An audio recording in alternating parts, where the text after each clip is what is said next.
कानपुर में रेड, कन्नौज में रेड में करोड़ों का कैश। यूपी से आई इस तस्वीर ने पूरे हिंदुस्तान को हैरान कर दिया। कई घंटे की छापेमारी, कई घंटों तक नोटों की गिनती, नोटों के ये बंडल गिनने का काम खत्म हुआ तो आयकर विभाग के अफसरों के भी होश उड़ गए। 225 करोड़ से भी ज्यादा कैश देखकर हड़कंप मच गया। कैश का ये जखीरा अब उत्तर प्रदेश विधानसभा चुनाव की जंग में अहम मुद्दा बनता दिख रहा है। कानपुर में इत्र कारोबारी पीयूष जैन के यहां से शुरू हुई छापेमारी अब उनके घर कन्नौज तक पहुंच गई।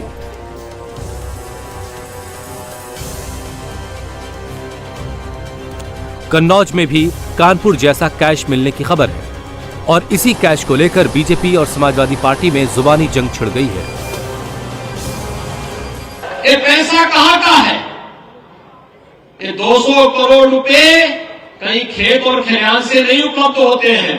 जो लोग सत्ता से 5 वर्ष से दूर हैं, उनके पास इतनी राशि मिलने का मतलब, जब उन्हें प्रदेश की सत्ता मिली थी तो उन्होंने खूब लूट खसोट किया।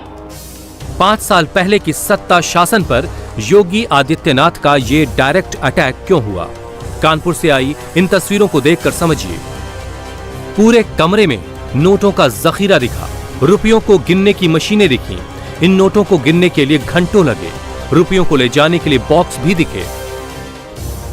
इत्र कारोबारी पीयूष जैन के कानपुर के इस घर से रेड करने वाली टीम को पूरे 225 करोड़ कैश का मिला।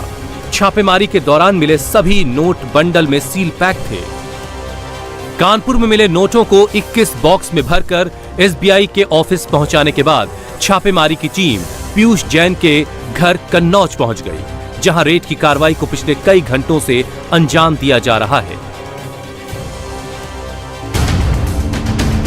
कन्नौज में इत्र कारोबारी पीयूष जैन के बंद पड़े घरों के तालों को तोड़ा गया, उसकी तलाशी ली गई, गैस कटर से ताले काटे गए, पैर से मार मार कर दरवाजे तोड़े गए।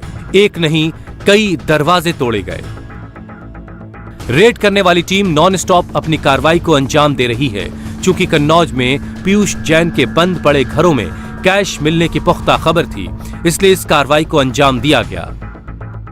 इस समय हम कन्नौज में मौजूद हैं और कन्नौज में पीयूष जैन के आवासीय परिसर में बड़ी संख्या में जीएसटी और आईटी विभाग की जो टीमें हैं वो पहुंची हुई हैं। एक्सक्लूसिव विजुअल्स हम दिखा रहे हैं इंडिया टीवी के जरिए अपने दर्शकों को कि किस तरीके से जो जीएसटी की टीमें हैं, इनकम टैक्स की टीमें हैं, पुलिस विभाग के साथ पूरी सुरक्षा के साथ यहाँ पहुंची हुई हैं और अब एक कमरे में वो दाखिल हो रही हैं। बाकायदा इसको कटर के जरिए काटा गया है और काटने के बाद वो बाकायदा अंदर परिसर में दाखिल हुए हैं।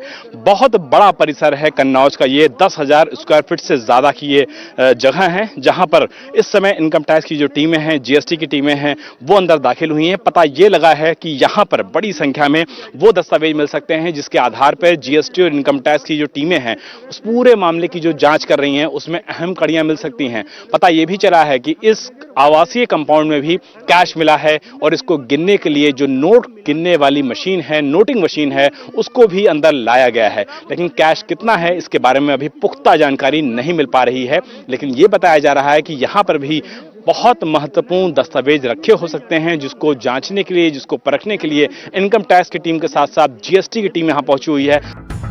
कानपुर से कन्नौज तक इनकम टैक्स और जीएसटी की छापेमारी और पकड़े गए नोटों का ये जखीरा उत्तर प्रदेश के विधानसभा चुनाव में बड़ा मुद्दा बनता जा रहा है। योगी आदित्यनाथ ने इसकी शुरुआत कर दी है।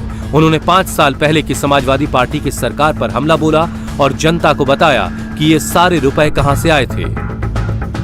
और आप देखते होंगे 5 वर्ष तक जनता ने बाहर रखा, उसके बाद भी जब कहीं इनकम टैक्स विभाग जाता है तो 200 करोड़ रुपए लोगों के घरों में मिल रहा है। ये पैसा कहां का है? ये 200 करोड़ रुपए कहीं खेत और खलिहान से नहीं उपलब्ध होते हैं। जो लोग सत्ता से 5 वर्ष से दूर हैं, उनके पास इतनी राशि मिलने का मतलब, जब उन्हें प्रदेश की सत्ता मिली थी तो उन्होंने खूब लूट खसोट किया। ये जो गरीब का पैसा था, जो आज प्रधानमंत्री मोदी जी हर गरीब को उपलब्ध करा रहे हैं प्रधानमंत्री आवास योजना में, ये आवास पहले भी दिए जा सकते थे, लेकिन पहले गरीब का घर नहीं बनता था, ऐसे 200 करोड़ रुपए उस गरीब का इकट्ठा करके खा दिया जाता था। यह अन्न योजना पहले भी फ्री में दी जा सकती थी, लेकिन पहले ये अन्न का पैसा, ऐसे ये 200 करोड़ रुपए जो मिल रहे हैं ना, ये सब गरीब का अन्न है। और गरीब की आशीर्वाद में लगता है, गरीब की आग भी बहुत तेज लगती है। मुख्यमंत्री योगी आदित्यनाथ के आरोपों पर अखिलेश यादव ने पलटवार किया है। अखिलेश ने कहा कि योगी के बयान का मतलब ये है कि बीजेपी ने मान लिया है कि वो भ्रष्टाचार करती है, सत्ता में रहने पर पैसे कमाती है। अखिलेश यादव ने यह भी आरोप लगाया कि बीजेपी सरकार यूपी में बुलडोजर का डर दिखाकर वसूली करती है। दरअसल अखिलेश यादव चाहे जितना आरोपों पर प्रत्यारोप करें, लेकिन बीजेपी को उन्हें टारगेट करने के पीछे कुछ वजह भी हैं, क्योंकि इत्र कारोबारी पीयूष जैन का वर्तमान और भूतकाल दोनों समाजवादी पार्टी के बेहद करीब है। पीयूष जैन की कंपनी ने कुछ दिनों पहले समाजवादी इत्र बनाया था। पिछले महीने 9 नवंबर को अखिलेश यादव ने इस समाजवादी इत्र को बाकायदा लॉन्च किया था। इस लॉन्चिंग में समाजवादी पार्टी के एमएलसी पंपी जैन भी मौजूद थे। एमएलसी पंपी जैन का पीयूष जैन से बेहद करीबी रिश्ता है। पीयूष जैन इत्र के बड़े कारोबारियों में शुमार हैं, जिनका कारोबार यूपी से लेकर के महाराष्ट्र और गुजरात तक फैला हुआ है। चूंकि कन्नौज का ये इलाका आता है जहां पर पीयूष जैन पुश्तैनी तौर पर रहा करते थे, इसलिए समाजवादी पार्टी के साथ इनका कनेक्शन होना निश्चित तौर पर कई बातों को उजागर कर देता है। इस पूरे मामले में यह भी बताया जा रहा है कि 22 खुशबुओं को मिलाकर के जो समाजवादी इत्र तैयार किया गया था, उसमें भी कहीं ना कहीं कनेक्शन सामने आ रहा है कि पीयूष जैन और पंपी जैन ने मिलकर के इस इत्र को तैयार किया था। भारतीय जनता पार्टी लगातार यह आरोप लगा रही है कि इत्र बनाने वाले कंपनियों में पीयूष जैन की कंपनी भी पूरी तरीके से शुमार रही है। आईटी और जीएसटी इस पूरे मामले की जांच कर रही है। जांच के बाद साफ हो पाएगा कि इस पूरे मामले का सच क्या है। लेकिन जिस तरीके से घर के अंदर 180 करोड़ रुपए मिलने का मामला कानपुर से सामने आया है, उसके बाद निश्चित तौर पर इस मामले में गंभीर सवाल उठना शुरू हो गए हैं। पीयूष जैन के इसी समाजवादी इत्र कनेक्शन और उनके यहां से टैक्स चोरी के करोड़ों कैश मिलने के बाद सियासी हड़कंप मचा है।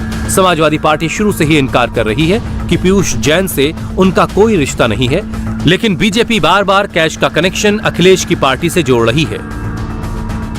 तमाम बिजनेसमैन इस देश के, अडानी के डाल दो 100 अरब मिल जाएंगे। समाजवादी पार्टी के 3 लोगों के यहाँ रेड हुआ, मैनपुरी में मनोज के यहाँ, मऊ में राजीव राय के यहाँ, लखनऊ में नीटू के यहाँ।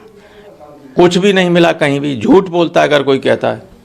किसी इनकम टैक्स के अधिकारी ने कहा कुछ मिला? किसी भ्रष्टाचारी के खिलाफ कार्रवाई हुई, विभाग ने कार्रवाई की, कानून के अनुसार की, और इतना नोट मिला कि 3-3 दिन गिनती करने में लग जाए, और 3 दिनों में जो दर्द सप्पा का झलक कर बाहर आया है, तो अपने आप कहीं ना कहीं दिखाता है कि पैसा किसका है।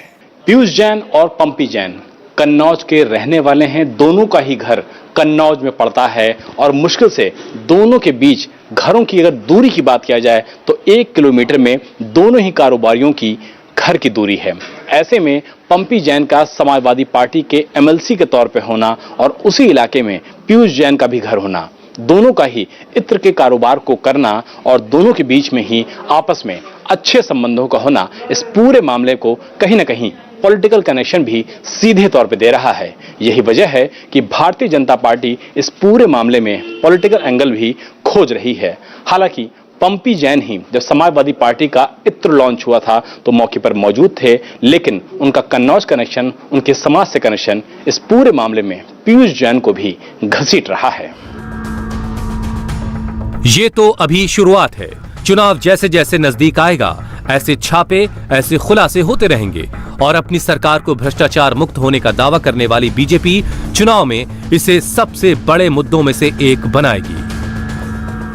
इंडिया टीवी हर वक्त हर जगह डाउनलोड करने के लिए सर्च करें India TV news Google play store या ऐप स्टोर पर।